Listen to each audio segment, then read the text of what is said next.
আজকে আমি কোর্টে সারাদিন ছিলাম, আমার যতগুলো মামলা সব আজকে আদালত ডিসমিস করে দিয়েছে। আমার এখানে একটা প্রশ্ন ছিল আজকে, কিন্তু উনি করতে দেয়নি। আমাকে 3টা বছর আটকে রেখেছিলেন মাটির নিচে এবং জেলখানা মিলিয়ে। আমার প্রশ্ন হচ্ছে, আপনি আমাকে মামলা দিয়ে 3টা বছর আটক রাখলেন যে আমার অপরাধ আছে কিনা। 3 বছর পরে আজকে প্রমাণ হলো যে আমি নির্দোষ, কোনো অপরাধ নেই। আমার যত রকমের পরীক্ষা করার দরকার ছিল রিমান্ডে নিয়ে সব করেছে। যে মোবাইলটা আজকে দিয়েছে ওরা 3 বছর পর, এর মধ্যে যা ছিল ওরা সব কিছু দেখেছে। যে মামলা দিয়েছিল আনসার আল ইসলাম না কি জানো, সাতানি জীবনে জানি না, যত রকমের পরীক্ষা করেছে একটাও পাইনি। জজ আজকে হাসছিল যে মামলার বিচার করবো কি দিয়ে, কোনো মাল নেই, ছুড়ে ফেলি। আমি মনে করলাম জিজ্ঞাসা করি, মাননীয় আদালত, যে 3টা বছর আপনার কাছে তোমার মামলা ছিল, এতদিন আপনি কিছুই করেননি, আপনি কিন্তু জানতেন। আজকে যেমন ছুড়ে ফেলে দিচ্ছেন, হাসি তামাশা করছেন যে একটা মামলা হলো, এই 3 বছর জানতেন না? 30 থেকে 32 বার এই মামলাটাই আদালত উঠেছিল, কিন্তু জামিন আপনি দেননি, বারবার ফেরত দিয়েছে। আজকে কোন ইশারায়, কার ইশারায় দিয়েছে আমি জানি না। তবে আমার প্রশ্ন, আমাকে যে 3টি বছর রাখলেন, আমি তো নিরপরাধ, আজকে প্রমাণ হলো যে কোনো দোষ নেই। যারা আমাকে বিনা দোষে কষ্ট দিয়েছে, আমিও তাদের ওই কষ্ট দিতে চাই।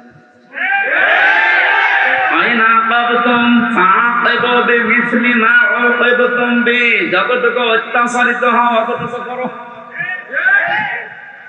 আমি যেহেতু হয়েছি বাড়ানো আমাকে জানিয়েছে, সুতরাং আমি যতটুকু পেয়েছি, মাটির নিচে আপনারা আমাকে রেখেছিলেন, আমার মামলার আয়ু থেকে শুরু করে উপরের যে নির্দেশদাতা পর্যন্ত প্রত্যেককে আমি 3 বছর মাটির নিচে রাখতে চাই। আমি বেশি করছি না, সমান সমান করছি।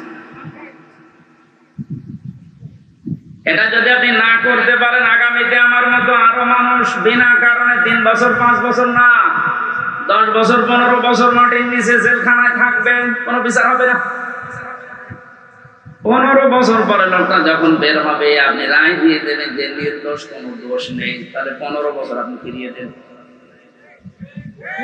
আমার জীবন থেকে আপনি 3টা বছর নষ্ট করে দিলেন, যাদের কথা মতো এই মানুষগুলো তো কিয়ামতে মামলার আসামি হবে। কারণ আল্লাহ আপনাকে মাফ করবে না যতক্ষণ হামজা মাফ না করে। আল্লাহর ক্ষতি করেননি, ক্ষতি করেছেন হামজার। ওটা যদি হকফুল ইবাদ হতো, হকুল্লাহ হতো, আল্লাহ মাফ করে দিত। এটা তো হকফুল ইবাদ, বান্দার হক আপনি নষ্ট করেছেন যাদের ইশারায়, তাদেরকে আপনি বলবেন। এই মানুষগুলো যদি হামজার কাছে মাফ না চায়, কোনদিন লোকটা জান্নাতে যেতে পারবে না। দ্বিতীয় সিস্টেম হচ্ছে লোকটা জালিম। যারা টট্ট বটন ছিল এতদিন, এরা সবগুলো কোরআনের ভাষায় জালিম। বাংলাদেশের ঐতিহ্যবাহী এলাকা দমনি বাজার মসজিদ কমিটির উদ্যোগে মহাবিশ্বের মহাবিশ্বর আমাদের মালিক, আমাদের মনিব, মহান রব্বুল ইজ্জত ওয়াল জালালের মুখের পবিত্র বাণী কোরআন কারীম তাফসীরুল কোরআন মাহফিলের সম্মানিত সভাপতি, বিশিষ্ট ইসলামী চিন্তাবিদ, আপনাদের মসজিদের শ্রদ্ধাভাজন খতিব হাফেজ মাওলানা মুফতি সাহেব জনায়েদ আল হাবিব আতাল্লাহু উমরাহু ওয়া বারাকাল্লাহু ফি হায়াতি। এতক্ষণ যারা আলোচনা রাখলেন, মাওলানা হোসাইন আহমেদ মাহফুজ, মাওলানা মুস্তাহিদুর রহমান তানভীর সহ অন্যান্য উলামায়ে কেরাম, আগামীতে যারা আসবেন, আলেমদের হায়াতের তাজ্জেবা সিহাতে কুল্লিয়া কামনা করছে যেন দান।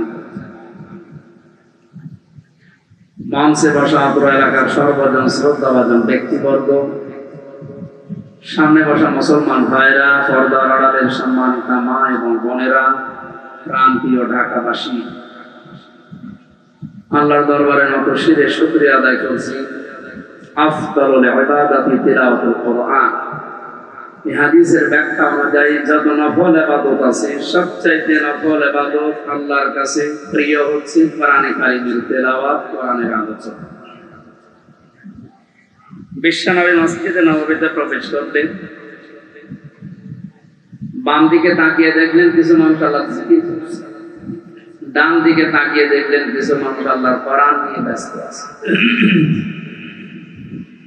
নবীজি বললেন দুইটা দল ভালো কাজে আছে, তবে কোরআনে কারীম নিয়ে যারা ব্যস্ত আছে তারা সবচাইতে উত্তম কাজে আছে। এই মুহূর্তে আল্লাহ আমাকে নির্দেশ দিয়েছেন আমি যেন কোরআনে কারীমের এই আলোচনায় শ্রোতা হিসাবে অংশগ্রহণ করি। কিছু টের পেলেন? মুহাম্মদুর রাসূলুল্লাহ সাল্লাল্লাহু আলাইহি ওয়াসাল্লাম যদি এখন বেঁচে থাকতেন আর এই ডমনি এলাকার পাশ দিয়ে যেতেন, কোরআনের ইজ্জতে তিনি এই আলোচনায় অংশগ্রহণ করতেন। এইরকম একটা জায়গায় আল্লাহ আমাদেরকে কিছু সময় বসার তৌফিক দিলেন। জবান করে বলছি আলহামদুলিল্লাহ।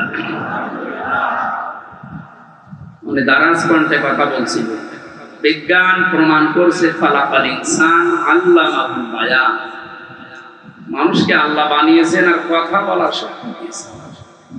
যে মানুষ কথা বলতে পারে,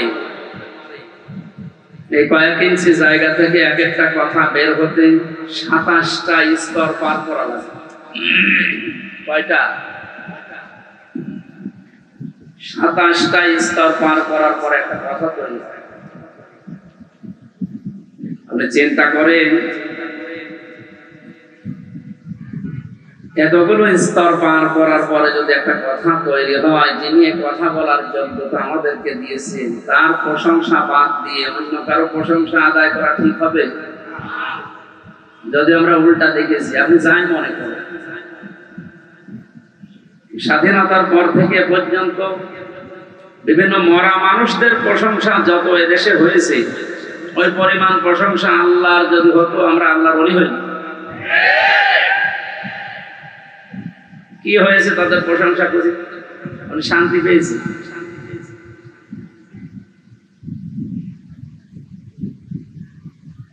একজন বেদুইন এসেছিল, নবীজি বললেন কি তোমার এই অবস্থা?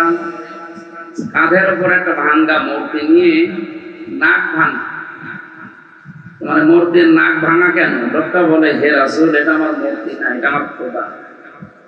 সব সময় আমি সঙ্গে রাখি, না জানি কখন কোন বিপদে পড়ি। আজও আমার মনে হয় 1500 বছর আগে এই লোকটা নয় না বুঝে তার খোদাকে সঙ্গে রেখেছিল বিপদ থেকে বাঁচার জন্য। মানে ডিজিটাল যুগে অনেকে বুঝে শুনে খোদাকে উপরে রেখে দেয়, উপরে খোদা দেখবেন, নিচে খোদা হা করে আছে। সিস্টেম একই, শুধু নিয়মটা পাল্টিয়েছে। ও সাথে রাখতো, পকেটে রাখতো, আর উপরে রেখে হাত তুলে থাকতো। কিন্তু বেশি বললাম, এই যে এই খোদার সাথে রেখে কি আনন্দ পেলেন আপনি, কি উপকার হয়েছে? হ্যাঁ, সাময়িক কিছু উপকার হয়েছে, কারণ উপরে খোদা আছে, নিচে যদি খোদা এভাবে থাকে মানুষ মনে করে না এই খোদার লোক। এ পর্যন্ত শেষ। এই পরিচয় দেওয়ার কি এখন সময় আছে? আর দিতে পারবেন? নবীজি বললেন নাক ভেঙেছে কি করে? লোকটা বলে ইয়া রাসূলুল্লাহ, যেখানে যায় একে নিয়ে যায় বিপদ থেকে বাঁচার জন্য, প্রাকৃতিক প্রয়োজন সারার জন্য আমি গেছি, কিন্তু এর তো আর টয়লেটে নিয়ে যাওয়া যায় না, খোদার মান থাকে। এখান থেকে বাস্তবতা হচ্ছে যারা টাকার ভেতরে বিভিন্ন মানুষের ছবি দিয়ে সম্মান বাড়াতে চান, করে নিয়ে মানুষ যায় কোথায়? সম্মান বাড়ে? বিবেকের কাছে প্রশ্ন করেন, জিজ্ঞাসা করা লাগবে। একটা মুশরিক, এই লোকটাও তার খোদাকে টয়লেটে নিতে রাজি না, আর আপনি যাকে ওইরকম সম্মান দিয়ে রাখেন তারে পকেটে করে সব জায়গায় নিয়ে যাচ্ছে। আপনি কথা বুঝে চিল্লাচ্ছেন তো নাকি আন্দাজে? আমি জানি আপনি বুঝতে পেরেছেন। ঢাকার মানুষ খুব চালাক, এরা হা করলে হাসা দানায় হালসা বোঝে। রাস্তার পাশে রেখে কাজ সারতে গেলাম, কাম করে এসে দেখি ওর মাথা থেকে পা পর্যন্ত পুরা ভেজা। চিন্তা করলাম খোদা আর গা ভেজা, এ না জানে কার রহমত বরকতের পানি হবে। জহব্বা বের করে চাটলাম, খাইলাম, দেখে একটা ঝাঁজ ঝাঁজ লাগে, গন্ধ। চিন্তা করলাম পানিটা তো রহমতের হবে, খোদার গা থেকে ঝরতেছে, গন্ধ হবে কেন? ঝাঁজ লাগে কেন? পাশে তাকিয়ে দেখে একটা কুকুর দাঁড়িয়ে আছে, ওর নিচ দিয়ে পানি টপকাচ্ছে। এবার বুঝলাম যে কোন রহমতের পানি।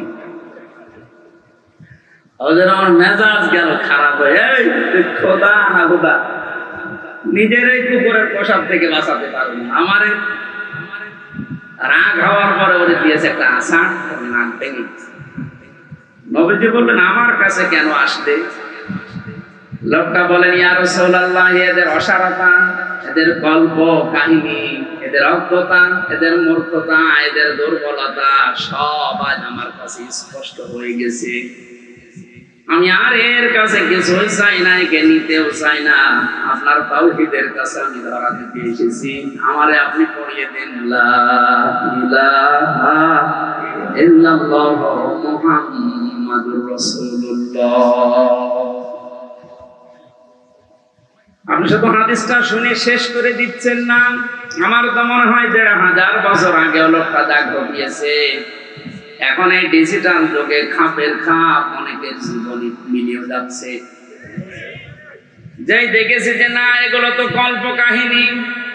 আজকে আমি কোর্টে সারাদিন ছিলাম, আমার যতগুলো মামলা সব আজকে আদালত ডিসমিস করে দিয়েছে। আমার এখানে একটা প্রশ্ন ছিল আজকে, কিন্তু উনি করতে দেয়নি। আমাকে ৩টা বছর আটকে রেখেছিলেন মাটির নিচে এবং সেলখানা মিলিয়ে। আমার প্রশ্ন হচ্ছে, আপনি আমাকে মামলা দিয়ে ৩টা বছর আটক রাখলেন যে আমার অপরাধ আছে কিনা। ৩ বছর পরে আজকে প্রমাণ হলো যে আমি নির্দোষ, কোনো অপরাধ নেই। আমার যত রকমের পরীক্ষা করার দরকার ছিল রিমান্ডে নিয়ে সব করেছে। যে মোবাইলটা আজকে দিয়েছে ওরা ৩ বছর পর, এর মধ্যে যা ছিল ওরা সব কিছু দেখেছে। যে মামলা দিয়েছিল আনসার আল ইসলাম নাকি জানো, সাতানি জীবনে জানি না। যত রকমের পরীক্ষা করেছে একটাও পাইনি। জজ আজকে হাঁটছিল যে মামলার বিচার করব কি দিয়ে, কোনো মাল নেই, যা ছুড়ে ফেলি। আমি মনে করলাম জিজ্ঞাসা করি মাননীয় আদালত, যে 3টা বছর আপনার কাছে তোমার মামলা ছিল, এতদিন আপনি কিছুই করেননি, আপনি কিন্তু জানতেন। আজকে যেমন ছুড়ে ফেলে দিচ্ছেন, হাসি তামাশা করছেন যে একটা মামলা হলো, এই 3 বছর জানতেন না? 30 থেকে 32 বার এই মামলাটাই আদালত উঠেছিল, কিন্তু জামিন আপনি দেননি, বারবার ফেরত দিয়েছে। আজকে কোন ইশারায়, কার ইশারা দিয়েছে আমি জানি না। তবে আমার প্রশ্ন, আমাকে যে 3টি বছর রাখলেন, আমি তো নিরপরাধ। আজকে প্রমাণ হলো যে কোনো দোষ নেই। যারা আমাকে বিনা দোষে কষ্ট দিয়েছে, আমিও তাদের ওই কষ্ট দিতে চাই।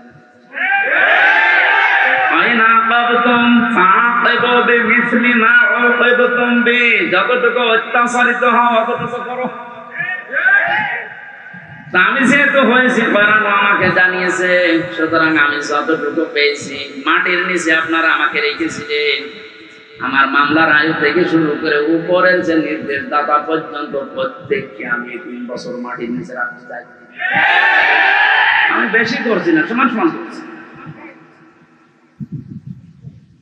এটা যদি আপনি না করতে পারেন, আগামীতে আমার মতো আরো মানুষ বিনা কারণে 3 বছর 5 বছর না 10 বছর 15 বছর মাটির নিচে জেলখানায় থাকবেন, কোনো বিচার হবে না।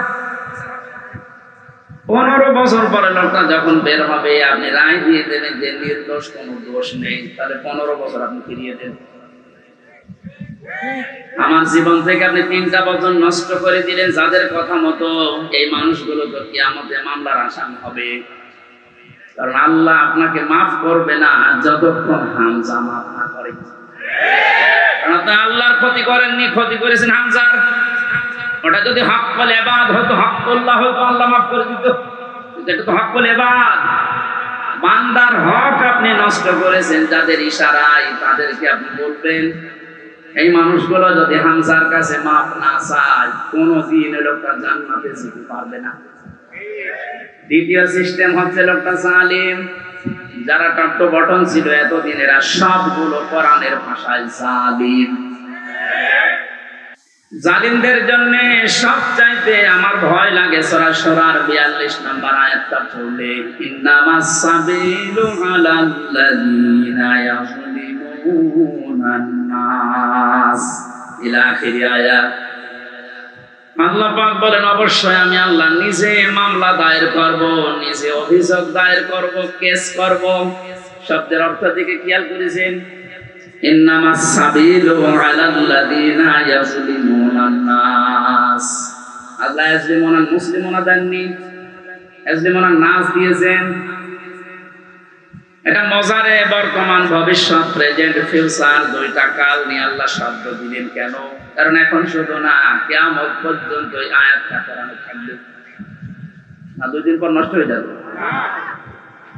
মানুষ হয়ে যারা মানুষের উপরে জুলুম করে, অত্যাচার করে, এরা হামজার মামলার আসামি না।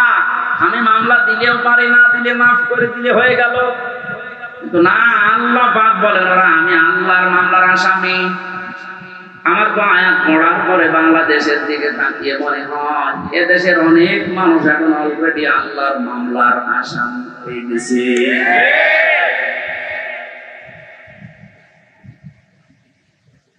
যিনি বিচারপতি, যিনি রায় দেবেন, তিনি যদি মামলার বাদী হয়, বলেন আপনার পক্ষে রায় আসার সম্ভাবনা আছে? আমার পক্ষে তত বিচারপতি ছিল অনেকগুলো, সিএমএম কোর্টে, জজ কোর্টে, হাই কোর্টে পর্যন্ত, কিন্তু শুধু উপরের নির্দেশ পাইনি, এজন্য লিখে নাই। অথচ যিনি নিজে রায় দেবেন, যিনি নিজে নির্দেশ দেবেন, আলাইসাল্লাহু বিআহকামিল হাকিমিন, সবচাইতে বড় বিচারপতি যিনি, তিনি আল্লাহ আপনার মামলার আসামি। আমার ভয় লাগছে আমরা আবার আল্লাহর মামলার আসামি হয়ে যাচ্ছি না তো? ওয়ায়াবগুনা ফিল আরদি বিগাইরিল হক, অন্যায় ভাবে পৃথিবীতে বিদ্রোহ করে যারা বেড়ায়, এই 2 প্রকার মানুষ আল্লাহর মামলার আসামি। আর এই 2 প্রকার মানুষ এখন বাংলাদেশে বেশি।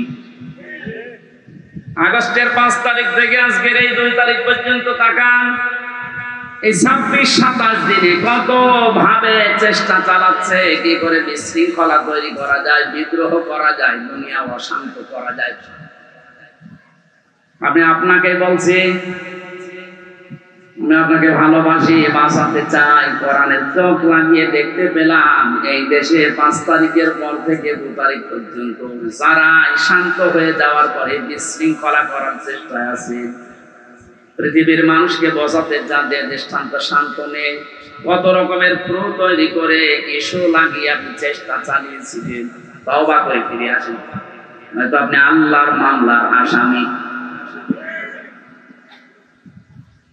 আমি আশা করি আপনি কথা বুঝেছেন।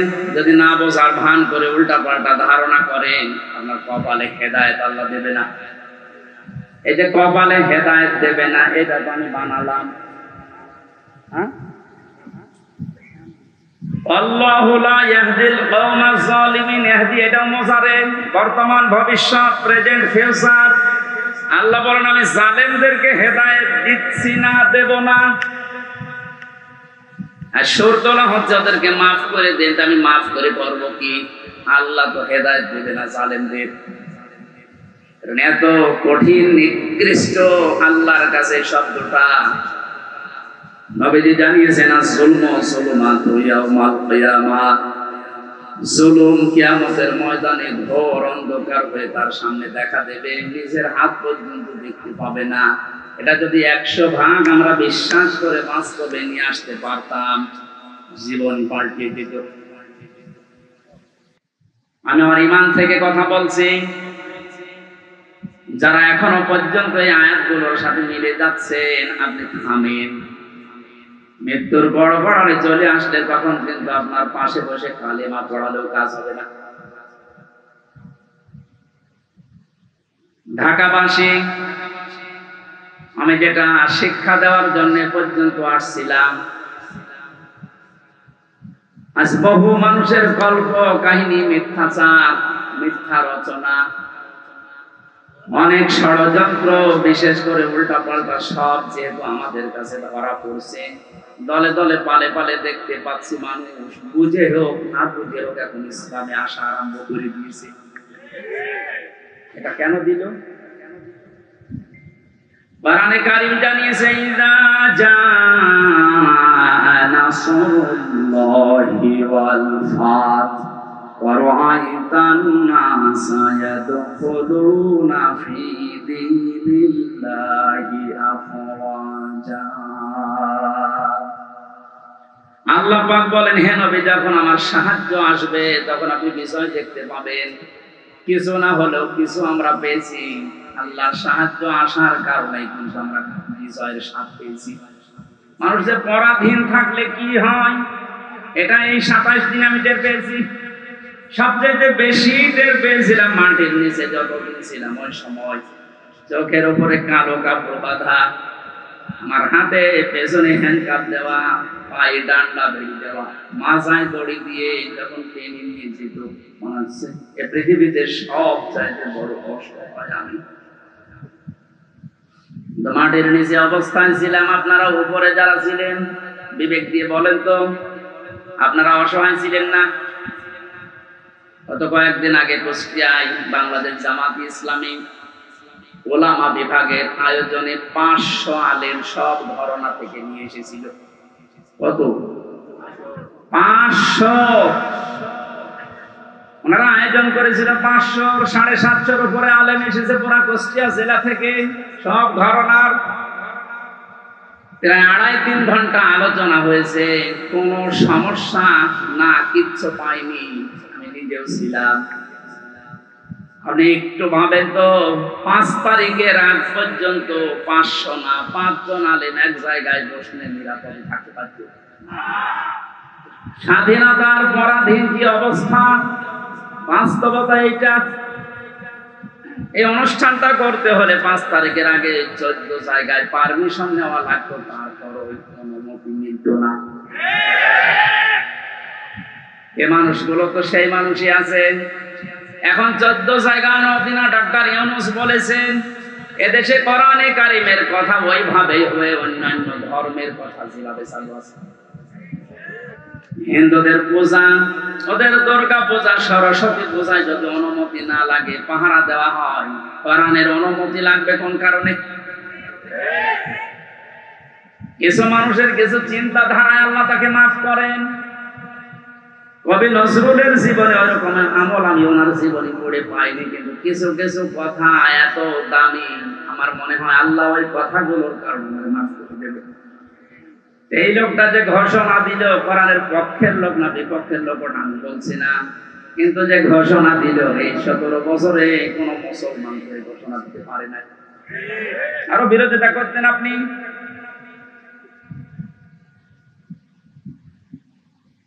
অন্যান্য ধর্মের অনুষ্ঠানে যদি অনুমতি না লাগে, মুসলমানদের কোরআন প্রসারে অনুমতি নেওয়া লাগবে। কোন কারণে? কোনো অনুমতি আজকে থেকে নেওয়া লাগবে না। যেখানে যতটুকু পারেন কোরআনের কথা বেশি বলবেন, যেটা আল্লাহ জানিয়েছে। ওনার পরের দিন দেশের ডিসিএফের প্রধান যিনি গোয়েন্দা বিভাগের, আমার মাহফিল ছিল ওই দিন গাইবান্ধা, আমার ডাক দিয়ে বলছে, হুজুর কোরআনের কথা বলতে দেশে 56,000 বর্গ মাইলের কোন ইঞ্চি আর বাধা নেই। যে ফোর্সে আল্লাহ জানিয়েছে আপনি ওই ফোর্সে করবেন। কেউ যদি কোনো জায়গায় একটু শব্দ করেন, শুধু একটু জানাবেন, আমারে সেভ করে রাখবেন, ঠ্যাং ভেঙে ফেলবো। আমি বললাম, স্যার আপনি এতদিন কোথায় ছিলেন? আমি কেবল দায়িত্ব পেয়েছি। দুইটা কথা আবার জানিয়েছে, যারা আয়োজন করে তাদেরকে আপনি বলবেন ওনারা যেন মহিলা প্যান্ডেলটা আলাদা করে, ওখানে পুরুষের যেন আনাগোনা থাকে, আর ওনাদের যে আলাদা টয়লেট বা নামাজের ব্যবস্থা, ওগুলো যেন ওয়ান টাইমের জন্য করা হয়। ভালো প্রস্তাব দিয়েছে। এটা যেহেতু রেকর্ড হচ্ছে সারা বাংলাদেশে, আমার প্রত্যেকটা জেলায় 2-3টা করে ওয়াজ দেওয়া আছে। এর মাধ্যমে সবাইকে জানাচ্ছি, ওই স্যারের কথাটা মানা যায়। কথাটা ভালো কথা না? পর্দা কিন্তু নফল না। পর্দা কি নফল? ফরজ কেমন ফরজ? নামাজের মতো ফরজ। কিন্তু আজ অনেকে এটাকে গুরুত্ব এভাবে দিতে চায় না, নফলও মনে করে। পর্দা যে একটা ফরজ, নফলও মনে করেন।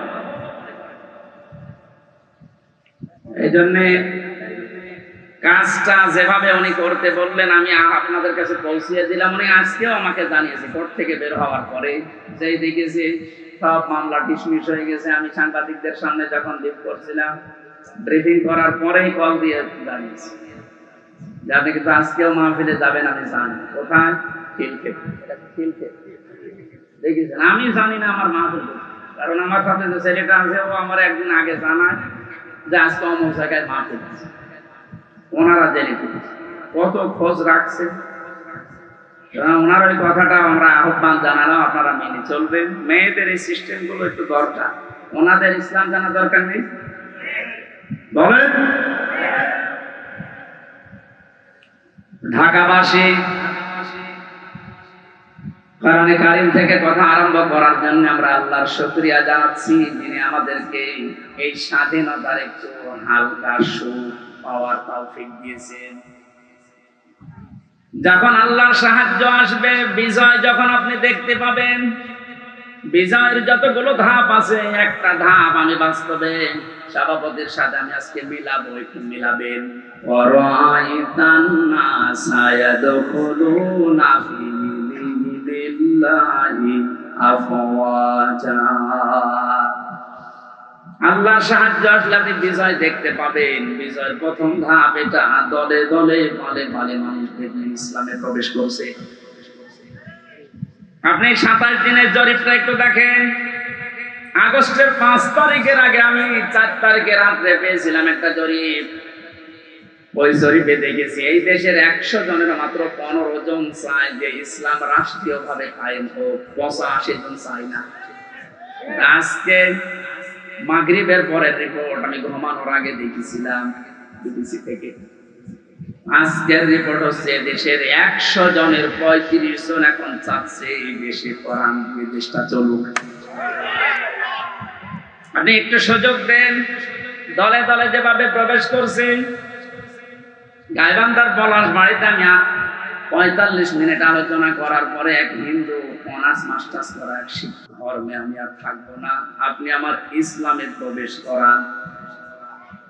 এই যে অন্য ধর্মের মানুষ যদি বুঝে কোরআন চলে আসতে পারে, যারা হালকা পাতলা ইমানের অধিকারী তাদেরকে একটু সুযোগ দেন, দেখবেন দলে দলে যে আফওয়াজা পালে পালে মানুষ ইসলামে আসবে। জরিপ যেটা করেছে ও গাঁজা খেয়ে করেনি, বাস্তবতা দেখেই করেছে। 35 জন যদি হয়ে যায় 27 দিনে, আর 27 দিন যেতে দেন, 50% মানুষ যখন ইসলাম চাইবে দেশে কায়েম হয়ে যাক, আল্লাহর কসম কেউ বাধা দিয়া ঠেকাতে পারবে না। ওই যে ঐক্যের ডাক দিচ্ছিলেন, ওই কথাটা বোঝানোর জন্য একটা উদাহরণ বলছি কয়েক মিনিটে, একটু মিলান। হোস্টেলে 100 জন ছাত্র, প্রতিদিন ওনাদেরকে যে নাস্তা দেওয়া হয়, এর ভেতরে 20 জন ঘাড় তাড়া করে আছে যে না এই নাস্তা আমরা খাবো। কয়জন? 20 জনের ভেতরে না, 100 জনের ভেতরে 80 জন। 80 জন বলছে এই প্রতিদিন এই যে নাস্তা দেওয়া হয় এটা আমরা খাবো না, এই মেনু পাল্টাতে হবে। হোস্টেল যিনি সুপার আছেন বলছেন তাহলে ভোট দাও। প্রত্যেকেই ভোট বাক্স দিয়েছে। কেউ বলছে আমরা রুটি পাউরুটি চাই, রুটি কলা চাই, কেউ খেসুড়ি চাই, কেউ রোল চাই।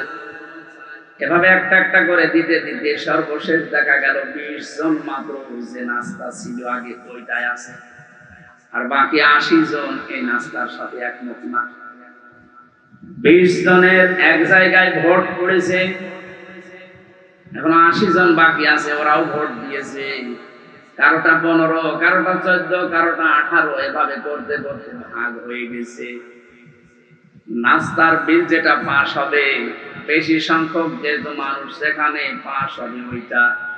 80 জন থাকার পরও নাস্তার ওই বিলটা পাল্টায়নি, কারণ এখানে কয়জন? আরো জোরে বলে। আমি শুধু বলার জন্য বলছি তা না, এটা জীবনে মিলাতে হবে। আজ সময় এখন ওইটাই। আমরা সংখ্যায় টুপিওয়ালা মানুষ। এদেশে 100 জনের 96 ভাগ আমরা মুসলমান। 20 জন যদি এদেশে ইসলাম নাও চাই, 80 জন আমরা চাই, কিন্তু ছোটখাটো বিষয় নিয়ে মত পার্থক্য করার কারণে আমরা দল বিদলে বিভক্ত হয়ে 20 পর্যন্ত যেতে পারছি না। 18, 17, 15। জেলখানার ভেতরে আমি ছিলাম মাওলানা মামুনুল হকের সাথে 3টা বছরই। মানে মাঝে মাঝে বলতেন, হামজা বাইরে থাকতে ভাবতাম কি আর ভেতরে এসে বুঝতেছি কি। এখন যে পাল্টিয়ে যাব, কে বুকে হাত বাঁধে, কে আমিন জোরে বলে, কে নবীকে দাঁড়িয়ে সালাম দেয়, কেউ বসে সালাম দেয়, ওসব সব বাদ। আল্লাহ একজন আছে, রাসূল একজন আছে, কোরআন আছে, কথা বিশ্বাস যারা করে তাদেরকে এক জায়গায় নিয়ে আসা লাগবে। ইহুদি, খ্রিস্টান, বৌদ্ধ, মুশরিক যারা, ওরা কিন্তু এই দোয়াগুলো তুলে আমাদের আলাদা আলাদা করে রেখেছে। এই জন্য 80 জন হওয়ার পর 20 জনের সাথে পারছি না। এক কথা বলছে, যেভাবে চলতেছেন আশা করছি কোরআনের এই আয়াতটা বাস্তবে আল্লাহ আমাদেরকে দেখাবেন। আরাইতান নাসা ইয়াদখুলুনা ফি দীনিল্লাহি আফওয়াজা।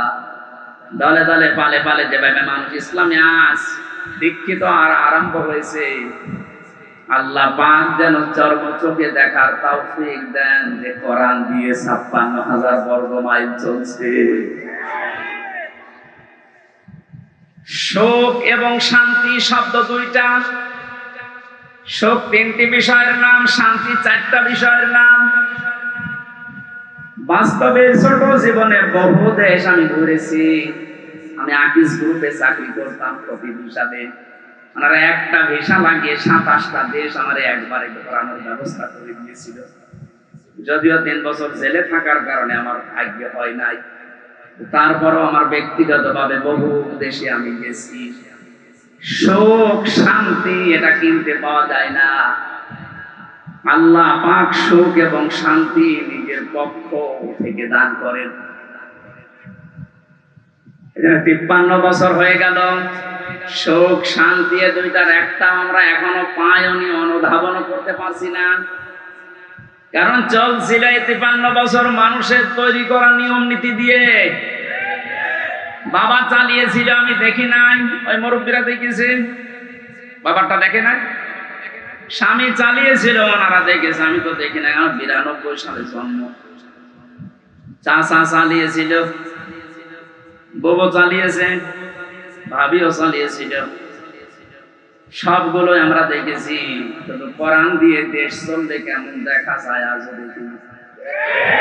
দেখেছেন? এটা দেখেছেন? দেখেছেন? এটা দেখার দরকার না যে এটা দিয়ে চললে কেমন লাগে। চিল্লানো না, সত্যি সত্যি মন থেকে বলবেন যদি চান ওই 35 জনের ভেতরে আপনি যখন থাকেন যে হ্যাঁ এইটা দিয়ে দেশ যেন চলে, আমি এটা দেখতে চাই, হাত তোলেন তো লিল্লাহি তাকবীর।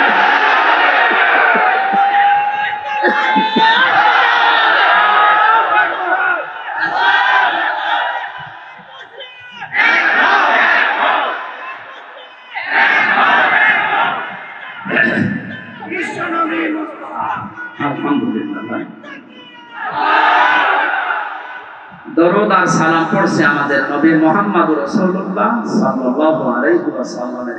7টা নামে আল্লাহ তাকে পুরা কোরআনে স্পেশাল ভাবে ডাক দিয়েছে। কয়টা? 7টা। 1 নম্বরে নাম দিয়েছেন ইয়াসিন। ইয়া হরফে নেদা, ইয়া মানে হে, সিন মানে সাজ্জেদ। তাফসীরে কাবীর আল্লামা ফখরুদ্দিন রাজি রাহমাতুল্লাহ আলাইহি উনি ব্যাখ্যা করতে গিয়ে সিনের অর্থ দিয়েছেন 5টা। আমি গতানুগতিক কথা বলি না। যারা আছেন যদি হেদায়েতের নিয়তে কথা শুনেন, আমি আশা করছি কোরআন আপনাকে পথ দেখাবে। আর কোরআন শরীফ যদি কাউকে হেদায়েত দিতে না পারে, ও যেন বিশ্বাস করে ওর কপালে আর হেদায়েত নেই।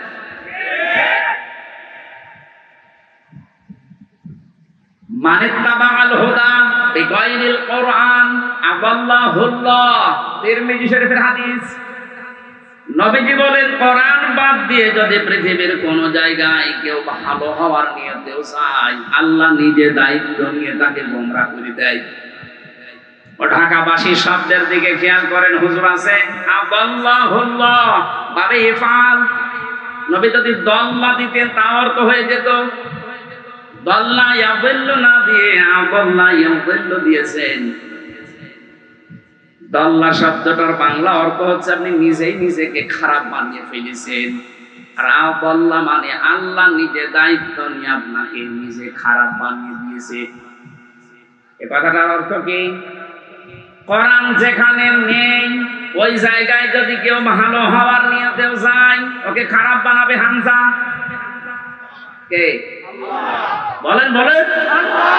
হেদায়েত দেওয়ার একচ্ছত্র মালিকানা কার? দুনিয়ার কারো হাতে আল্লাহ দিয়েছেন, এমনকি নবীর হাতেও দেন নাই। এই জন্য নবী নিজের চাচা কেউ পারে নাই। এই হাদিস দ্বারা বোঝা যায় কোরআন যেখানে নেই ওই জায়গায় যদি আপনার নিয়ত ভালো থাকে আল্লাহ কিন্তু আপনাকে ছাড়বে না। আপনি গেলেন কেন? এর বাস্তব প্রমাণ বাংলাদেশের মাজার গুলো। আপনি তাকান, আমার কুষ্টিয়ার লালনের মাজার, অনেকেই তো যায় ওখানে আল্লাহর ওলি ঘুমিয়ে আছে এই কথা মনে করে, কিন্তু কোরআন ওখানে চলে না, ওখানে চলে শুধু গাঁজা। আমি তো যতটুকু জানি বা দেখেছি সারা দেশ মিলে আপনি যে কয় মন গাঁজা না পাবেন, লালনের মাজারে তার থেকে বেশি গাঁজা পাবেন। রাত 9টার পরে গেলে দেখবেন সব অন্ধকার, পুলিশ পাহারা দিয়ে গাঁজা খাওয়াচ্ছে। আমি একবার গিয়েছিলাম রাত 9টার পরে বাড়ির পাশে, তো গিয়ে দেখছেন ন্যাংটা কিচ্ছু নেই, ওরে দুধ খাওয়াচ্ছে। কে এর দুধ খাওয়ান? হুজুর আল্লাহর ওলি। আল্লাহর ওলি মানে হ্যাঁ, এর ভেতরে মাল আছে। মাল দাও, যেটা তো দেখা যাচ্ছে। নতুন কোন মাল দেখাও, এ মাল তো সবাই আছে। খালি বিচারপতি মানিকেরটা নেই, ওটা উড়ে গেছে। ওনাকে বলেছে যে আবার বিসি নিল কে, কারণ বেশি দিতে পারছে না। ইসলামের যে ক্ষতি করেছে এই লোকটা, আলেমদের যে দুশমন ছিল, আল্লাহ আমার মনে হয় সরাসরি হাত দিয়ে দেখিয়েছে। আমার জীবনের সব যে আল্লাহ যদি পৃথিবীতে আর কিচ্ছু না দেখায়, কোনো আফসোস আমার জীবনে নেই। আল্লাহ বলে যে ধরা দই দিছে। এই কথা বলছেন?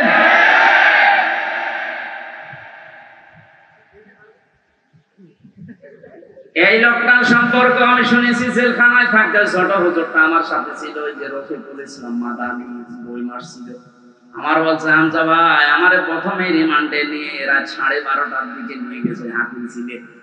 ওরা উলঙ্গ করেছে আমারে, আমি তো এমনি ছোট মানুষ, আমার জিনিসপত্র ছোট, আসলে ছোট। আমারে নিয়ে পুরা উলঙ্গ করে একটা সিগারেট হাতে ধরিয়ে দিল। অন্ধ উলঙ্গ মেয়ে লোক কোন জায়গা থেকে যেন নিয়ে আসলো, রাস্তার দুই পাশে ব্যারিকেড দিয়ে বন্ধ করা। এটা কোরআন শরীফ আমার সামনে একেবারে সত্য বলছি, আমাকে যা বলেছে ওই ফাঁসির কয়েদখানায় তাই বলছি। অর্ধ উলঙ্গ মেয়ে লোকটা আমার পাশে দাঁড় করিয়ে ছবি তুলছে আর বলছে এটা সকালে ছেড়ে দিব, দেশের মানুষ বুঝবে যে হুজুর কেমন। এত অসহায় লাগছিল ওই সময়, আমি তো এমনিতে ওদের সাইডে চাইতে একেবারেই ছোট, আর মেয়েটা আমার ওর কাঁধ পর্যন্ত আমি অর্ধ উলঙ্গ, কোথা থেকে যেন ভাড়া করে নিয়ে এসেছে। আমার হাতে সিগারেট দিয়ে যেটার গন্ধ শুকলে আমার বমি আসে, ওইটা ধরিয়ে নিজে দুই টান দিয়ে আমার কাছে দিয়ে বলছে এভাবে ধরে থাক, অস্ত্র তাক করা আছে, কিচ্ছু করার নেই। ছবি তুলছে, এটা ছেড়ে দেবো সকালে। আমি যেহেতু মজলুম আর বিশ্বাস করি মজলুমের দোয়া কবুল হয়, ইত্তাকি দাওয়াতাল মাজলুম।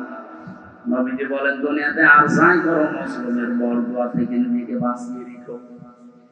ফাইন্নাহা লাইসা বাইনাহু ওয়া বাইনাল্লাহি হিজাব, কারণ মজলুমের মাঝে আর আল্লাহর মাঝে কোনো পর্দা থাকে না।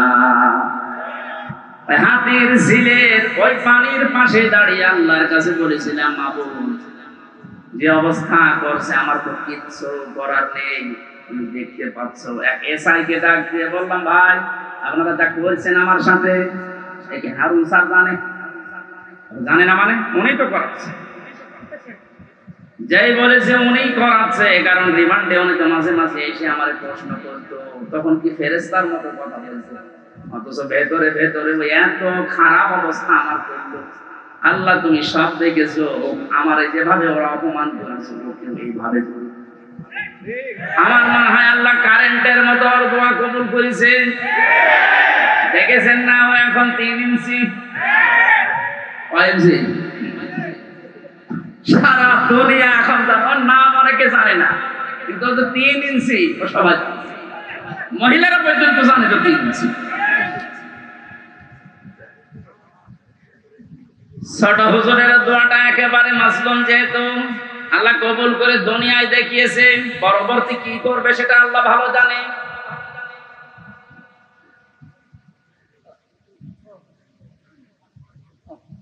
যেটা বোঝার জন্য বাস্তবে ইয়াসিন শব্দটা আমি নিয়ে আসলাম, আমি আশা করব আপনাকে ইয়াসিনে পাল্টাবে। অনেকে মনে করে ইয়াসিন সূরা পড়লে 10 খতম কোরআন শরীফের সওয়াব হয়। কেন হয়? এখানে 83টা শিক্ষা আছে। এর প্রথম 5টা শিক্ষা হচ্ছে সিনের ভেতরে। আপনারা শুনতেছেন? আল্লাহ ডাক দিয়েছেন ইয়াসিন, হে নেতা। ইয়া মানে হে, সিন মানে সাজ্জেদ, সাজ্জেদের বাংলা অর্থ নেতা। মুফাসসির 5টা অর্থ দিয়েছেন তাফসিরে কাবীরে। 1 নম্বরে সাজ্জেদুল বাশার, 2 নম্বরে সাজ্জেদুল আলামিন, 3 নম্বরে সাজ্জেদুল কাউনাইন, 4 নম্বরে সাজ্জেদুল আম্বিয়া, 5 নম্বরে সাজ্জেদুল মুরসালিন। এক একটা শব্দের আবার ব্যাখ্যা করা আছে। আমি কথা বলছি তাফসীর আকারে, আপনি মিলান। প্রথম নম্বর অর্থ হচ্ছে সাজ্জেদুল বাশার, আল্লাহর ঘোষণা দেওয়া মানুষের জন্য একমাত্র নেতা আদর্শ একজন, তার নাম মুহাম্মদ রাসূলুল্লাহ। কি বুঝলেন ইয়াসিন পড়ে? আপনি মানুষ নামে যদি বদবাচ্চা বিবেচিত হন যে আমি মানুষ, অথচ নবীজিকে আপনি আদর্শ মানেন না, নেতা মানেন না বিশ্ব নবীকে, আল্লাহর ভাষায় আপনি মানুষ নেই। কথা বলেন। ঢাকাবাসী, এটা যদি খালি দুনিয়ার বিষয় হতো, আল্লাহর কসম আমি এটা বলতাম না। এটা সম্পর্ক আখিরাতের সাথে। হযরত যে আয়াত পড়েছিলেন, আয়াতটাতে ছিল ওয়া কুল্লুহুম আতিহি ইয়াউমাল কিয়ামাতি আরদা। সূরা মরিয়মের 95 নম্বর আয়াত। আল্লাহ পাক বলেন, কিয়ামতের দিন প্রতিটি মানুষকে বিচারের প্রথম ধাপে আমি ডাক দেব স্রেফ একা একা। কয়জন করে? কেউ থাকবেন আপনার সাথে, আপনি স্রেফ একা থাকবেন। বিচারের দ্বিতীয় পয়েন্টে আল্লাহ ডাক দিয়েছেন, এবার আর একা ডাকবেন না। ইয়াউমা নাদউ কুল্লা উনাসিন বিইমামিহিম। সূরা বনী ইসরাঈল 72 নম্বর আয়াতের প্রথম অংশে আছে, আল্লাহ বলেন কিয়ামতে প্রতিটি মানুষকে আবার বিচারের দ্বিতীয় ধাপে, আমাদের যেমন প্রথম সিএমএম কোর্ট, এরপরে জজ কোর্ট, প্রথমে আল্লাহ আপনাকে একা ডাকবে, দ্বিতীয় সিস্টেমে যে একা না, আপনার নেতা সহ ডাকবে। কে সহ? আপনার নেতা সহ আল্লাহ এবার ডাক দেবেন। আগে নেতা, এরপরে কর্মী। যেহেতু আপনারা শিক্ষিত মানুষ, বিবেক আপনাদের বেশি কাজ করার কথা। নিজের দিকে তাকিয়ে বলেন তো, আপনি দুনিয়ার স্বার্থে হোক আর যে স্বার্থেই হোক, যাকে নেতা মানেন, আদর্শ মানেন, ওই লোকটা যদি কিয়ামতে আপনার সামনে থাকে, পেছনে আপনি দাঁড়িয়ে আছেন, আগে তো আল্লাহ তাকে দেখবে। একটা বলেন, কি মনে হয় আপনার যে ওই লোকটাকে যদি আল্লাহ দেখে আপনাকে মাফ করে দেবে? ওরে দেখলেই তো আল্লাহর আগে রাগ হয়ে যাবে। আপনার নেতা যদি হয় ইনুর মতো, যারে মানুষ লাথি দিচ্ছে, লাথি দেয়নি কয়েকদিন আগে? আপনার নেতা যদি হয় মেননের মতো, যারে মানুষ পচা ডিম খাওয়াচ্ছে, কি মনে হচ্ছে আপনার শুধু হাসির খোরাকে না, বাস্তবে নিয়ে যান। নিজে এখন বলছেন না, ওই লোকটা যদি সামনে থাকে আল্লাহ আমারে মাফ করবে না, এরকম নিজে যদি এখন ধারণা করেন, আপনি বিশ্বাস করতে পারবেন ধরা খেয়ে বসে আছেন। আমি আপনার শত্রু না, আমি আপনাকে বাঁচাতে চাই, কারণ এই দুনিয়ার জীবনে যদি শেষ হয়ে যেত এই ওয়াজ আমি করতাম না। যেহেতু আর একটা জীবন আছে, এক্ষুনি পাল্টাতে হবে। নেতা যাদের ঠিক নেই এই মুহূর্তে আপনি পাল্টাবেন। ওয়াজ শুনতে আসলেন কেন? আপনি যদি নাই মানতে পারেন, নিজেও কোরআন শরীফ পড়েন না, হামজা বলছে আপনি মানেনও না, আপনি কি হয়েছে? এই মুহূর্তে সিদ্ধান্ত পাল্টান। যাদের নেতা ঠিক নেই, আপনি ধরা খাচ্ছেন। সুতরাং এমন মানুষকে নেতা মানা লাগবে যে লোকটা আল্লাহ এবং রসুলকে মেনে চলে। আর এটা নফল না, এটা ফরজ। এটা আমি বানালাম। সূরা নিসা 5 নাম্বার পারার 6 নাম্বার পৃষ্ঠা 9 নাম্বার লাইনের 59 নাম্বার আয়াতের প্রথম অংশে আছে। আমি যতগুলো তাফসীর বিশ্ববিদ্যালয়ে থাকাকালীন মিলিয়েছি, সব মুফাসসিরের মাঝখানে যে আতিউ এই শব্দের ব্যাখ্যায় একমত। আল্লাহ পাক বলেন, ইয়া আইয়ুহাল্লাযীনা আমানু আতিউল্লাহা ওয়া আতিউর রাসূলা ওয়া উলিল আমরি মিনকুম। ওহে যারা ঈমানের দাবি করো তাদেরকে বলছি, আমি আল্লাহর আনুগত্য করো, আমার রাসূলের ইতাআত করো, আনুগত্য করো। এই দুইটা জায়গার আগে দেখবেন আতিউ এই ফেল আছে, আর ক্রিয়া। এটা আল্লাহ নবীজির নামে আর নিজের নামে রেখেছেন, কিন্তু উলিল আমরি মিনকুম এর আগে আতিউ দেননি। সব মুফাসসির একমত, আল্লাহ রাসূলকে মানতে হবে, কোনো প্রশ্ন করা যাবে না। কথা বলবেন না কেন? আল্লাহ রাসূলের পরে কিয়ামত পর্যন্ত যারা নেতৃত্ব দেবে দুনিয়ায়, যে মানুষগুলো এই পৃথিবীর নেতৃত্বে আসবে, উলিল আমর যারা, তাদেরকে যদি মেনে চলতে হয় নেতা হিসাবে, অবশ্যই দেখা লাগবে এরা আল্লাহ রাসূলকে মেনে চলে কিনা। যারা আল্লাহ রাসূলকে মেনে চলে না, তাদের জন্য রাজনীতি করা জায়েজ নেই। নেতা হওয়া, নেতৃত্ব দেওয়া, তাদের নেতৃত্ব মেনে নেওয়াও জায়েজ নেই। এটা রাজনীতি মনে করে যদি চলে যান, আপনার কপালে আগুন লাগবে। সূরা বাকারার 124 নাম্বার আয়াত, وَإِذِ ابْتَلَى إِبْرَاهِيمَ رَبُّهُ بِكَلِمَاتٍ فَأَتَمَّهُنَّ قَالَ إِنِّي جَاعِلُكَ لِلنَّاسِ إِمَامًا। হযরত ইব্রাহিমের কথা স্মরণ করো। আল্লাহ নিজে বলছেন, আমি পদে পদে তাকে বাক্য দিয়ে পরীক্ষা করেছিলাম। যতগুলো পরীক্ষা ইব্রাহিমকে নিয়েছি, কোরআন শরীফে আমি পেয়েছি, ইব্রাহিম নবীকে আল্লাহ পরীক্ষা করেছিলেন 50টা। কয়টা বলেন? 50টা পরীক্ষায় তিনি উত্তীর্ণ, একটাও ফেল করেননি।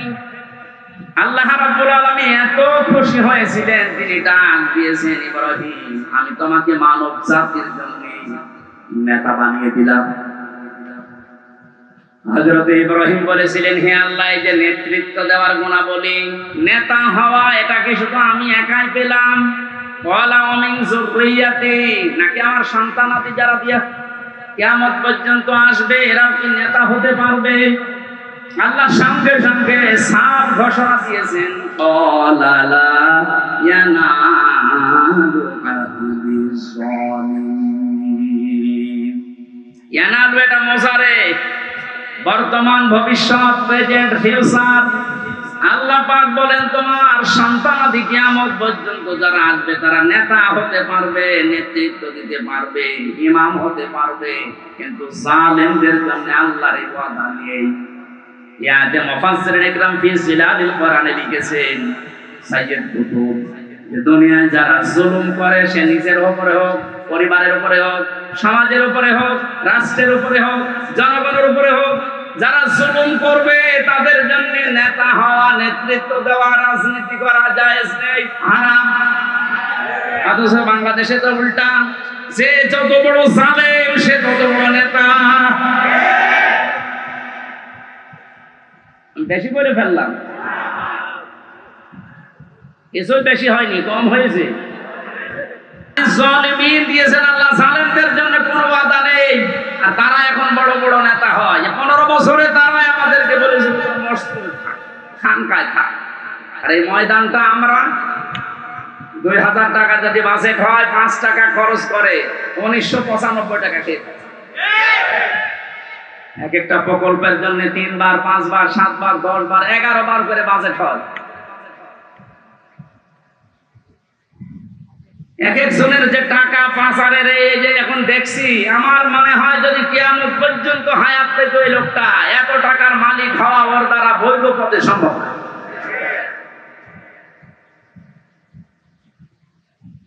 ইয়াসিন শুধু পড়লে 10 খতম কোরআনের সওয়াব হয় তা আপনি তো মানবে। ইয়াসিনের প্রথমটাই তো মানেন না। এই নেতৃত্বের কথা বললেই বলে রাজনীতি। আরে ভাই, রাজনীতি মানে রাজনীতি এটা কোরআনের পাঠ না। 903 জায়গায় আছে রাজনৈতিক কথা, ডাইরেক্ট ইনডাইরেক্ট মিলে। আপনি সেইটাকে অস্বীকার করে না বোঝার ভান করে চলে যাবেন, আর আল্লাহ আপনাকে ছেড়ে দিবেন। আশা করছি আপনার আদর্শ ঠিক করবেন, আর এক্ষুনি মক্ষম সময়। এরপরেও যদি কেউ না বোঝার ভান করে থাকেন, আসেন এদিকে, আপনাকে ছড়ি কোদাল দিয়ে দেবো। বোকারি শরীফ দিয়ে, কোরআন শরীফ দিয়ে হবে না, ওরে দিয়া লাগে বাকারি শরীফ। আমি আসিন, এরা তো ব্যাখ্যা শেষ করতে পারবো না। নির্ধারিত আমরা আয়াত পড়েছিলাম 8, 9, 10, 3টা আয়াত পড়েছি সূরা মারিজ থেকে। কয়টা? এখানে আল্লাহ কিছু দৃশ্যের কথা দিয়েছেন, কিয়ামতের ভয়াবহতা সে প্রথম থেকে এ পর্যন্ত। যে কিয়ামত যখন সংগঠিত হবে, এইরকম পাহাড় উড়ে যাবে, সব ধ্বংস করবেন আল্লাহ তাআলা। একথা বলতে বলতে এই কঠিন মুহূর্ত যখন তৈরি হবে, এই মুহূর্তে মানুষের অবস্থা কি হবে আজকের আলোচনার বিষয়। এজন্য আমি মিলিয়েছি মুক্তিপণ। এটা বানিয়েছিলাম জেলখানায় থাকতে। জনাব এটিএম আজহারুল ইসলাম, নাম শোনেননি? লোকটা এখনো পর্যন্ত ছেলে আছে। উনি একদিন একটা বই পাঠিয়েছিল, মুক্তিপণ, লেখক সৌদি আরবের। উনি বলছে, হামজা এটা পড়বা, জনগণের সামনে কথা বলো, মানুষ যেন পরিবর্তন হয়, এটা অনেক ভূমিকা পালন করবে। আমি পুরাটা 2-3 বার এই 3 বছরে শেষ করেছিলাম। দেখলাম যে হ্যাঁ, পরিবর্তন হওয়ার যদি মন থাকে, এই মুক্তিপণ এই শব্দটা মানুষের ভেতরে ঢোকাতে পারলে মানুষ আসবে। কিন্তু আল্লাহ কিয়ামতের একটা বিশাল কঠিন ভয়াবহ দৃশ্যের কথা নিয়ে আসতে গিয়ে এই জায়গায় আমাদের কাছে এসে থামবে। একটা মিলাবেন নিজের সাথে। আল্লাহ রাব্বুল আলামিন বলেন, ওয়ালা ইয়াসআলু হামিমুন হামিমান ইউবাসসারুনাহু। সেদিন শহীদের পরিচয় দেবে না। এই যে হামিমুন মানে অন্তরঙ্গ বন্ধু, শহীদ বলা হয়। একে অন্যের যখন দৃষ্টিগোচর করা হবে, একে অন্যের সামনে যখন নিয়ে আসা হবে, কেউ কারো পরিচয় দিতে চাইবে না। রব্বুল আলামিন বলেন, এই লোকটা কি করবে? হে নবী, আপনি জানেন, ইয়াবাদুল মুজরিমু লাউ ইয়াফতাদি মিন আযাবি ইয়াউমিন বিবানি। এই লোকটা মুক্তিপণ হিসাবে নিজের সন্তানকে প্রথমে আল্লাহর কাছে বলবে, আল্লাহ এটা দিয়ে দিলাম, আমার এই ছেলে মেয়ে দিয়ে দিলাম, আপনি আমাকে বাঁচান আজকে। আমি আয়াতটা পড়ার পরে মিলিয়েছিলাম আমার ফারিহার সাথে। আমার ছোট মেয়েটা আমি জেলখানায় যাওয়ার আগে 1 বছর বয়স ছিল, এখন ওর বয়স 4 বছর। ওর কথা যখন মাঝে মাঝে মনে হতো, আমি একটার সাথে মিলাতাম যে বিবানী, আল্লাহ কিয়ামতের দিন সন্তান মানুষ দিতে চাইবে মুক্তিপণ হিসাবে। এটা তো আমার সাথে মিলছে না। আমি আয়না ঘর থেকে শুরু করে ডিবি অফিসে এই মাটির নিচে গুম হওয়া থেকে শুরু করে জেলখানার এই ফাঁসির কন্টেন্ট ছেলে থেকে বিচ্ছিন্ন ছিলাম, যোগাযোগ কষ্ট পেয়েছি। কিন্তু আমার মেয়েটাকে আমি যে ভালোবাসি, এখনো পর্যন্ত আল্লাহ রসুলের পরে পৃথিবীতে সবচেয়ে বেশি ভালোবাসি এখনো আমার ছোট মেয়েটাকে। আল্লাহ নিজে তৈরি করে দিয়েছে। অথচ আল্লাহ বলছেন, ফারিহাকেও কিয়ামতে হামজা তুই বলবে যে এটা দিয়ে দিলাম, আমারে বাঁচাও। এটা আমার তো বিশ্বাস হচ্ছে না যে না, এটা হবে না, এটা হওয়া কথা না। আল্লাহ বলেন, শুধু ফারিহাকে না,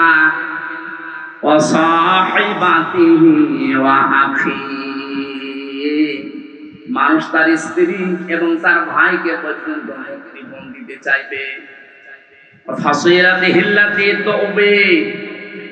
শুধু স্ত্রী আর ভাই না, নিজের জ্ঞাতি গোষ্ঠী যারা তাকে আশ্রয় দিত, প্রশ্রয় দিত, সামাজিক ভাবে, রাজনৈতিক ভাবে, পারিবারিক ভাবে, গোষ্ঠীগত ভাবে যারা তাকে বিপদে পড়লে আশ্রয় দিত, এদেরকেও বলবে আল্লাহ এদেরও দিয়ে দিলাম।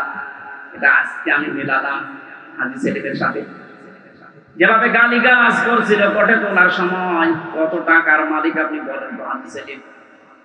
অথচ যে গাল আজকে খেয়েছে, যে ডিম খেয়েছে, তাও এতগুলো প্রশাসনের মানুষ পাহারা দেওয়ার পরে ও আজকে হাও মাও করে কাঁদছিল ওই ক্লাসে দাঁড়িয়ে। অত মনের ভেতরে এইটা আসছিল, কি করলাম, যা দুনিয়া আছে সব আজকে দিয়ে বলো জজ সাহেব আপনি আমার শরীরে মুক্তি দিয়ে দেন। ওরে কান্নার ভেতরে এই আওয়াজ ভেসে আসছিল, জানেন না মঞ্জুর করে জেলে পাঠিয়েছে। আল্লাহ বলেন জ্ঞাতি কষ্টে ও ফাসইলাতে হিল্লাতে তবে, এই ফাসইলাতির শব্দের ভেতরে তিনটা বিষয় আছে ইবনে কাসিরে। তো ওবের ভেতরে দুইটা অর্থ আছে। আল্লাহ পাক বলেন পৃথিবীতে ও আপন মনে করে যে মানুষগুলোর যার কাছে যেত, যারা আশ্রয় দেবে বলে বিশ্বাস করত, এই মানুষগুলোকেও কিয়ামতে বলবে আল্লাহ জ্ঞাতি গোষ্ঠী দলের লোক সব নেতা খাতা দিয়ে দিলাম, আমাকে তুমি একটু মুক্তি দাও। আল্লাহ বলেন এতটুকু না, আর একটা আছে অমান ফিল আরদি জামিআ, ওর দুনিয়ায় যত স্থাবর অস্থাবর সম্পদ ছিল, যত সম্পদের মালিক ছিল, সব আমাকে দিতে চাইবে, শুধু বলবে সুম্মায়ুজি, আমি মুক্তি চাই, আমি কি চাই। এটা শুধুমাত্র মনে হয় হাজী সেলিমের জীবনে, আমাদের জীবনে এরকম সময় আসবে না। এক কথা বলেন, প্রত্যেকের জীবনে অপেক্ষা করছে। আমি আমার ফারিহাকে, আমার স্ত্রী তামান্নাকে, আমার ভাই নেই, আমার বোন আছে রুনাকে, আমার জ্ঞাতি গোষ্ঠীর 100 জনের 98 জন আওয়ামী লীগ করবে, এখন পুরা পাল্টিয়ে গেছে। এখন বলছে আমরা কিছু করি না। এই পর্যন্ত না, আমার যত সম্পদ আল্লাহ দিয়েছেন, আমার বাবা আর আমার সব, আমি একটা একটা করে আল্লাহকে আমি দিতে চাইবো। শুধু বলবো আল্লাহ তুমি আজকে রেকর্ড 3 দিন থেকে আমারে বাঁচাও। আল্লাহ দিনের পরিচয়টা একটু দিয়েছেন কোরআনে, ফাকাইফা তাত্তাকুনা ইন কাফারতুম ইয়াউমা ইয়াজআলুল ওয়ালদানা শিবা। হে নবী, কিয়ামত আমি কেমন ভাবে বানাবো জানেন? যুবক মানুষ কিয়ামতের দৃশ্য দেখে বিদ্ধ হয়ে যাবে। ঢাকা বসে একটা মানুষ বুড়ো হয়ে যায় কখন? 60 বছর, 70 বছর, 80 বছর সময় লেগেছে, কিন্তু এমন দৃশ্য সালসালা আল্লাহ নিজে বলছেন আমি বানাবো। আমার মতো হামজা 32 বছর বয়স, সঙ্গে সঙ্গে সেকেন্ডের ভেতরে বুড়ো হয়ে যাবে। এই কঠিন ময়দানে আল্লাহ ঘোষণা দেবেন কাল্লা, কখনো না, কখনো না। যতগুলো দিতে চাইলে মুক্তিপণ একটাও নেওয়া হবে না। ইন্নাহা লাযা, তোরে আমি লাজাই দেব। কোন জায়গায়? প্রশ্ন আসতে পারে লাজা কে? এখানে যারা আছে আমরা অনেকেই জানি জাহান্নাম 7টা, জান্নাত 8টা। আমি কোরআনে কারিমে পেয়েছি লাহা সাবাতু আবওয়াব লিকুল্লি বাবিম মিনহুম জুজুম মাকসুম। সূরা হিজরের 44 নম্বর আয়াতে আছে আল্লাহ পাক বলেন জাহান্নামের দরজা 7টা। যে যে অপরাধ করবে আল্লাহ তাকে ওই দরজা দিয়ে ওই জাহান্নামে প্রবেশ করাবে। তাহলে জাহান্নাম একটা, এর দরজা 7টা। কয়টা? এটা মনে হচ্ছে কোন স্কুল না? এখানে 1 থেকে মনে করেন 5 পর্যন্ত পড়ানো হয়। প্রত্যেকটি ক্লাসে আলাদা আলাদা রুম আছে, কিন্তু ক্লাস মানে বিদ্যালয় বা শ্রেণী কিন্তু একটাই বলা হয় যে এটা বিদ্যালয় বা মাদ্রাসা, স্কুল যাই বলেন স্কুল। এই স্কুলের 5টি স্তর আছে 1 থেকে 5 পর্যন্ত। যে যে ক্লাসে পড়ে সে দরজা দিয়ে প্রবেশ করে ক্লাস করে বাড়ি চলে যায়। 3-তে পড়ে 5-এ গিয়ে ক্লাস করতে পারবে। এটা যেমন সহজে বুঝলেন। আল্লাহ পাক জাহান্নাম বানিয়েছেন একটা, স্তর বানিয়েছেন এরকম 7টা। দুনিয়ায় যে যে ধরনের অপরাধ করবে তাকে ওই দরজা দিয়ে প্রবেশ করিয়ে শাস্তি দেবে। এর 1 নম্বর দরজার নাম হচ্ছে হুতামা, খুব ভয়ঙ্কর জায়গা। এর 2য় নম্বরে লাজা, আল্লাহ বলেন এই যে মানুষগুলো মুক্তিপণ হিসাবে কিয়ামতের কঠিন দৃশ্য থেকে দিতে চাইবে, আমার আওয়াজ হবে কাল্লাহ না, ইন্নাহা লাযা, তোর এই লাজার দরজা দিয়ে প্রবেশ করাবো। এটা কেমন জায়গা হে নবী আপনি জানেন? নাযাআতাল লিশাওয়া, এখানে ঢুকলে আগে মানুষের চামড়া খসে যাবে। শাওয়া শব্দের শাব্দিক অর্থ বেশি ইবনে কাসিরে, হাড় টুকরা টুকরা করলে যেভাবে খণ্ড বিখণ্ড হয়ে যায়, উপরে বাড়ি দিলে হাড় যেভাবে খণ্ড খণ্ড হয়ে যায়, এইরকম জায়গা এটা। বাংলাদেশ সহ বিশ্বের যত কঠিন জায়গা আছে, শুধু যেখানে কারেন্টের শর্ট দিয়ে মানুষকে গলিয়ে ফেলা হয় এইটা বাদ দিয়ে, এদেশে এমন কোন রিমান্ডের জায়গা নেই যেখানে গেলে চামড়া আগে খসে যায়। আমার বহুবার বলেছিল যে এই যে এইগুলো আমরা তুলি, অস্ত্র নিয়ে এসেছিল বিভিন্ন মেশিন, যে এই যে নখ আমরা তুলে ফেলি এইটা দিয়ে, ওটা দেওয়ার পরে এরপরে টান দেবেন, এরপরে উঠবে, তাছাড়া ধরে রাখলে ওঠে না। অথচ আল্লাহ নাযাআতাল লিশাওয়া দিয়েছেন, লাজায় প্রবেশ করার সঙ্গে সঙ্গে মানুষের চামড়া আর এই নখগুলো উঠে চলে যাবে। এবার আপনি ভাবেন তো বাস্তবতা নিয়ে যে কিরকম জায়গা এটা, যেখানে প্রবেশ করলে আগে চামড়া খসে চলে যায়, নখ উড়িয়ে যায়। আল্লাহ বলেন কঠিন ভয়ঙ্কর জায়গায় কাদেরকে ডাকবে জানো? তাদউ মান আদবারা ওয়া তাওয়াল্লা, এই দুনিয়ায় যে মানুষগুলোকে সত্যের দিকে আহ্বান করা হয়েছে, এরা সত্যের কথা শোনার পরে অহংকার করে এদবার করেছে, মুখ ফিরিয়ে নিয়েছে। আমার মনে হয় আয়াতের বাস্তবতা বাংলাদেশে সবচেয়ে বেশি। এত কোরআনের কথা আলোচনা পৃথিবীর কোন জায়গায় হয় না। এত আলোচনা হওয়ার পরে সত্যকে সত্য জানার পরেও যারা ঘাড় ঘুরিয়ে অহংকার করে চলে যায়, আপনার জন্য আল্লাহ লাজা প্রস্তুত করে রেখেছে। ইহুদি খ্রিস্টানদের আমরা প্রতিদিন 17 বার করে বরদোয়া দেই। কতবার? এই যে গায়রিল মাগদুবি আলাইহিম ওয়ালাদ-দাল্লিন, দুইটা জাতির কথা আছে, ইহুদি আর খ্রিস্টান। বারবার আল্লাহকে বলা হচ্ছে, আল্লাহ এদের পথ আমাদেরকে দেখিও না, এরা অভিশপ্ত। এরা অভিশপ্ত না? আমি তাফসীরে পড়েছি কেন আল্লাহ এদের নাম দিলেন। কারণ ইহুদি খ্রিস্টানদের কাছে সত্য এসেছিল আমাদের নবীজি সম্পর্কে, যে বিশ্ব নবী মুহাম্মদ রাসূলুল্লাহ শেষ নবী, এটা সর্বশেষ নবী, শ্রেষ্ঠ নবী। ইহুদি আর খ্রিস্টানরা জানতো ওদের তাওরাতে ইনজিলে স্পষ্ট আছে লেখা, এরপরও অহংকার করে হিংসা করে মানত না।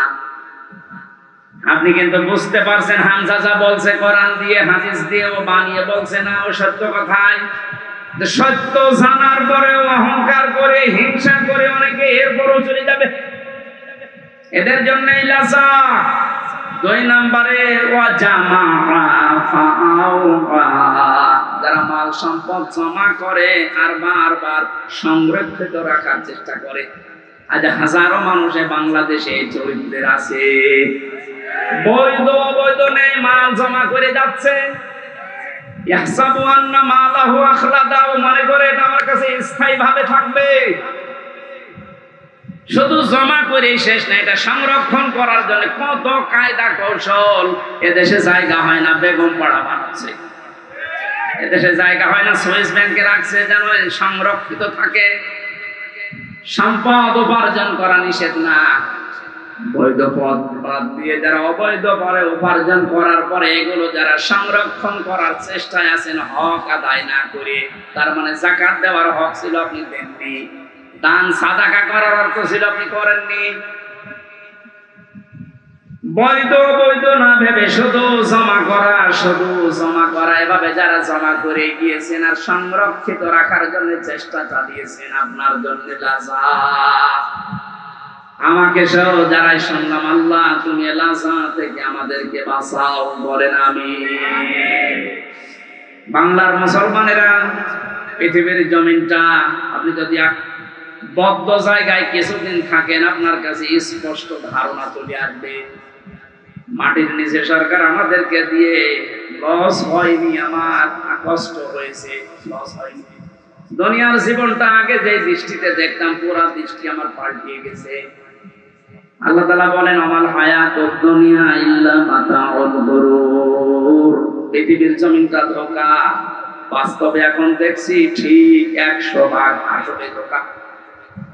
আপনার মা বাবা ধোঁকা, স্ত্রী ধোঁকা, সন্তানাদি ধোঁকা, আপনার নেতা খেতা দলের লোক সব ধোঁকা। মনে করছেন না মা বাবার সম্পর্কে কথা বললো কেন? ধোঁকা। আপনি বাস্তবে নিয়ে যান দেখবেন।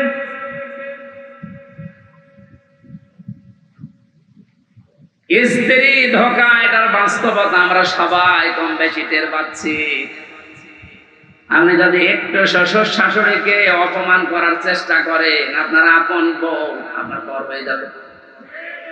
শ্বশুর শাশুড়ি বাদ দিলাম, স্ত্রীর ভাইকে অপমান করে একটা কথা বলেন, যত সুন্দর স্ত্রীর ব্যবহার হোক সেকেন্ডে পাঠিয়ে যাবে।